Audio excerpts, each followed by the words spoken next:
Doctor Yunus অনেক দিন থেকেই বলে আসছেন, বিশেষ করে নির্বাচনের তারিখ ঘোষণা করার পর থেকে, যে আগামী 12ই ফেব্রুয়ারি বাংলাদেশের ইতিহাসে এক উৎসবমুখর এবং ঐতিহাসিক ভোট অনুষ্ঠিত হবে, যেখানে ভোটাররা নির্ভয়ে তাদের ভোটাধিকার প্রয়োগ করতে পারবেন। কিন্তু প্রকৃত অর্থে মাঠের যে অবস্থা, সেটা কি আমাদেরকে তাই বলে? একদিকে অন্তর্বর্তী সরকারের সুষ্ঠু নির্বাচনের চ্যালেঞ্জ, অন্যদিকে রয়েছে বড় বড় রাজনৈতিক দলগুলোর মধ্যে নানা ধরনের হুমকি ধামকি, যা এক ধরনের ভয়াবহ সংঘাতের ইঙ্গিত দিচ্ছে। এই অবস্থায় সাধারণ মানুষ কি আসলেও উৎসবে মাতবে, নাকি সংঘাতের দিকে বা সংঘাতের ভয়ে ভোট কেন্দ্রে যাওয়াই তারা ছেড়ে দেবে? উৎসব নাকি সংঘাত, আসলে কি হতে যাচ্ছে 12ই ফেব্রুয়ারি? আজকে আমি এ বিষয়ে আমার নিজস্ব বিশ্লেষণ তুলে ধরব এই ভিডিওর মাধ্যমে। প্রথমেই আসা যাক ডক্টর ইউনূসের যে প্রতিশ্রুতি, এবং সেই প্রতিশ্রুতি অনুযায়ী কতটুকু প্রস্তুতি রয়েছে এই ভোটকে ঐতিহাসিক কিংবা উৎসবমুখর করার জন্য। প্রধান উপদেষ্টা ডক্টর মোহাম্মদ ইউনূস এই নির্বাচনকে একটি মডেল হিসাবে প্রতিষ্ঠা করতে চান। তিনি বারবার বলে আসছেন, বিশ্বের কাছে এই নির্বাচন হবে একটি মডেল নির্বাচন। তিনি বলছেন, এবারে নির্বাচনে কোনো কারচুপি হবে না। CCTV camera, body on camera আর কেন্দ্রীয় মনিটরিংয়ের মাধ্যমে এটি একটি ঐতিহাসিক নির্বাচনের প্রস্তুতি চলছে বলে তারা দাবি করছেন। কিন্তু প্রশ্ন হলো, নির্বাচন কমিশন এ ব্যাপারে কতটা প্রস্তুত এবং তারা কতটা শক্তিশালী অবস্থানে রয়েছে? প্রশাসনের উপর তাদের কি পূর্ণ নিয়ন্ত্রণ প্রতিষ্ঠিত হয়েছে? প্রশাসনের যারা নির্বাচনের দায়িত্ব পালন করবেন, তারা মানসিকভাবে কতটা প্রস্তুত একটি ভালো নির্বাচন উপহার দেওয়ার জন্য? প্রশাসনের যে আওয়ামী অংশ আছে, তাদেরকে কি নিরপেক্ষ করা সম্ভব হয়েছে বা হবে নির্বাচনের আগে? এসব কিছু মিলিয়ে সাধারণ জনগণ তারা কি নির্বাচন কমিশনের সামর্থ্যের উপর পূর্ণ আস্থা রাখতে পারছে? দ্বিতীয়ত যে বিষয়টি খুবই গুরুত্বপূর্ণ, যে নির্বাচন এবার শুধুমাত্র জাতীয় নির্বাচন নয়, সেই সাথে রয়েছে গণভোট, অর্থাৎ হ্যাঁ এবং না ভোট। একই সাথে এই হ্যাঁ এবং না ভোট বা গণভোট হওয়ার কারণে নির্বাচনে যে সময়সীমা, নির্দিষ্ট সময়ের মধ্যে মানুষের ভোটাধিকার প্রয়োগ করা, সেখানে অতিরিক্ত সময় লাগার সম্ভাবনা রয়েছে। বলা হচ্ছে এই গণভোটের মাধ্যমেই ঠিক হবে বাংলাদেশের ভবিষ্যৎ শাসনতন্ত্র কেমন হবে। কিন্তু এই গণভোট কি নির্বাচনের পরিবেশকে আরও জটিল করে তুলছে না? কিভাবে? একদিকে হ্যাঁ এবং নায়ের পক্ষে বিপক্ষে রয়েছে নানা ধরনের বিভক্তি রাজনৈতিক দলগুলোর মধ্যে, অন্যদিকে সংসদ নির্বাচনের সাথে গণভোট যুক্ত হওয়াতে শঙ্কা রয়েছে অতিরিক্ত সময় লাগার।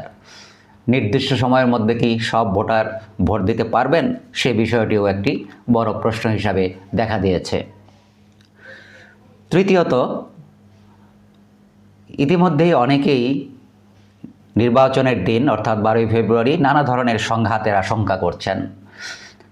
সেক্ষেত্রে বলা যায় যে সবচেয়ে বড় যে দুশ্চিন্তার জায়গা, সেটি হলো ভোট কেন্দ্রের নিরাপত্তা নিয়ে। নির্বাচনে নিয়োজিত আইনশৃঙ্খলা পরিস্থিতি সঠিক রাখবার জন্য কিংবা ভোটারদের অনুকূলে রাখার জন্য তাদের কি যথেষ্ট প্রস্তুতি আছে বা থাকবে ভোট কেন্দ্রগুলোকে যাতে তারা পূর্ণ নিরাপত্তা দিতে পারে? এবারে নির্বাচনে একটি অতিরিক্ত শঙ্কার জায়গা হচ্ছে পতিত আওয়ামী লীগের নেতাকর্মীদের অবস্থান। ভোটে আওয়ামী লীগ নেই এবার, সুতরাং সেক্ষেত্রে তাদের যারা নেতাকর্মীরা দেশে রয়েছেন, তাদের ভূমিকা কি হবে সেটা নিয়েও রয়েছে একটা বড় ধরনের সংশয়। তারা কি নির্বাচন বানচাল করার জন্য ভোট কেন্দ্রগুলোতে নানা ধরনের উচ্ছৃঙ্খল পরিস্থিতি সৃষ্টি করার চেষ্টা করবে, কিংবা যাতে ভোট বানচাল হয় সে ধরনের পরিস্থিতি সৃষ্টি করার জন্য উস্কে দেবে? বিদেশে পলায়নরত যেসব আওয়ামী লীগ নেতারা রয়েছেন তারা ইতিমধ্যে নানা ঘোষণা দিয়েছেন। যেমন আওয়ামী লীগের প্রধান শেখ হাসিনা, তিনি তার নেতাকর্মীদেরকে ভোট বর্জন করতে বলেছেন। কেউ কেউ তারা অনলাইনে ক্যাম্পেইন করছেন, যেখানে নৌকা নেই সেখানে কিসের ভোট, অর্থাৎ নো ভোট নো ভোট। সুতরাং এই ধরনের যে পরিস্থিতি রয়েছে, সেই পরিস্থিতিতে বাংলাদেশে যারা আওয়ামী লীগের নেতাকর্মী রয়েছেন তারা কি ভূমিকা নেন সেটি একটি বড় ধরনের প্রশ্ন। এবং এই সব বিষয়ে আমাদের যারা গোয়েন্দা সংস্থা রয়েছে তাদের কি যথেষ্ট প্রস্তুতি রয়েছে, তাদের কাছে কি খবরগুলো আছে এবং তা মোকাবেলা করার জন্য তারা কি যথেষ্ট পরিমাণে প্রস্তুতি গ্রহণ করেছে, সেটি আরেকটি বড় প্রশ্ন। কতটা উৎসব মুখর বা ঐতিহাসিক হবে এই নির্বাচন সেক্ষেত্রে। বিভিন্ন আন্তর্জাতিক সংস্থা ইতিমধ্যে তাদের নিজ নিজ দেশের নাগরিকদের জন্য সতর্ক বার্তা জারি করেছে।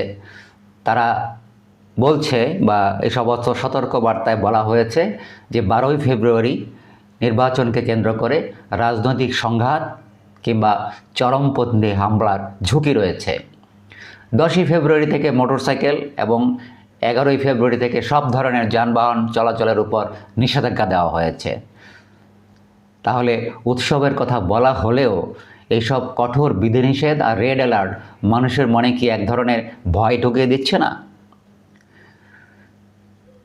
এই সব মিলিয়ে আমরা কতটা নিশ্চিন্ত থাকতে পারি যে এটা কি সত্যি সত্যি একটি উৎসবের নির্বাচন হবে, নাকি এই উৎসব বা ঐতিহাসিকতার যে প্রতিশ্রুতি সেটা শুধুমাত্রই ফাঁকা বুলি?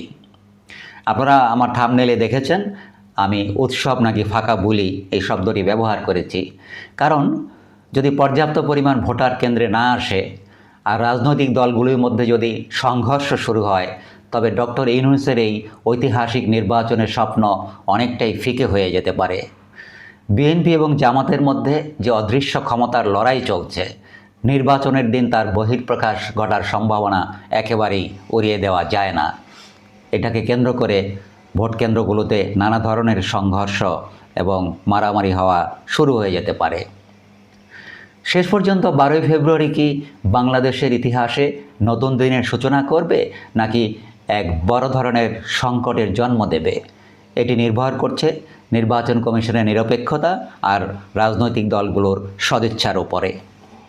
আপনারা কি মনে করেন, 12ই ফেব্রুয়ারি কি আসলেও উৎসব হবে, নাকি সহিংসতার কালো মেঘ আমাদের পুরো জাতিকে, পুরো দেশকে ঢেকে দেবে? এই ব্যাপারে কমেন্টের মাধ্যমে আপনাদের মতামত জানাতে পারেন। এই ভিডিওটি ভালো লাগলে অন্যদের সাথে শেয়ার করুন।